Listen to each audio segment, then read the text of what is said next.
নিয়ে যাব। আপনারা যে যার সাধ্যমতো নগদ অর্থ করুন, সকলের দৃষ্টি আকর্ষণ করুন, আপনারা প্রদান করুন।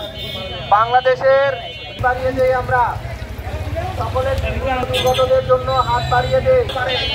আমি সকলের দৃষ্টি আকর্ষণ করছি বন্যা দুর্গত এলাকার জন্য সাহায্য, খাদ্য সামগ্রী এবং তার ত্রাণ বিতরণের জন্য আপনার সাধ্যমতো বন্যা দুর্গত এলাকার মানুষদের জন্য আপনি অবদান রাখুন।